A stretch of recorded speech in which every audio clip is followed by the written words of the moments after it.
دلته ولس امن غواړي او ریاستي ادارې وژني، دلته ولس امن غواړي او پوځ یې وژني، دلته ولس امن غواړي او دی ورباندې ډالرګري خبره وکړه د جاني خیل ملګري چې ملا صاحب په ممبر ناست و او ملا صاحب ویل چې دا پاکستان ماتوي. پاکستان که مو ته که زما امن ته په زما په امن غوښتلو پاکستان ماتېږي.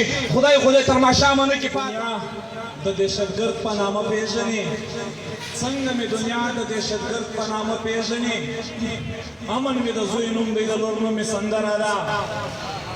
د بنو بشار کې د بنو د تاریخي خاورې ننګیالی او غیرتي ولسه ستاسو دې ننګ ته سور سلام. خبره به لنډه کوو. امن او ریاست یو لازم او ملزوم شی دی.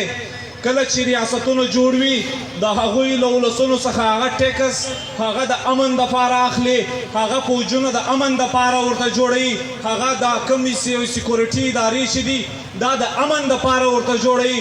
خو دلته خبره دلته لوبه بدله روانه ده.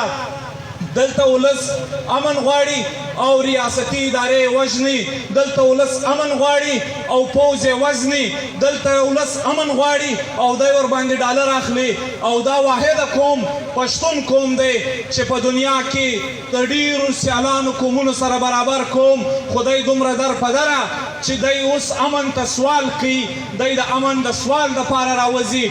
بدبختي دا ده دلته ملګري خبره وکړه د جاني خیل ملګري چې ملا صاحب په ممبر ناست و او ملا صاحب ویل چې دا پاکستان ماتوي. پاکستان که مو ته که زما امن ته په زما په امن غوښتلو پاکستان ماتېږي.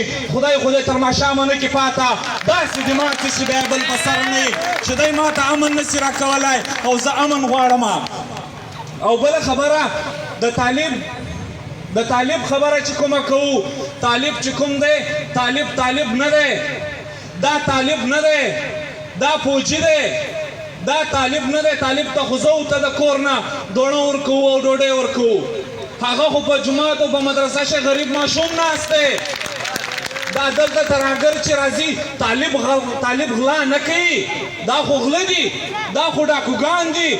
دغو ته خو پیمنټ کېږي له جهیزکیو څخه، دغو ته خو له کینټو څخه پیمنټ کېږي. که نه موږ به پروف ورکړو. که څوک وایي چې دا غلطه ده موږ یې پروف لرو. که څوک دا وایي چې دا پښتانه دې پنجابیانو نه دي وژلي موږ یې پروف لرو. هر څه موږ د پروف په دغه باندې ورسره کوو. وخت کم دی.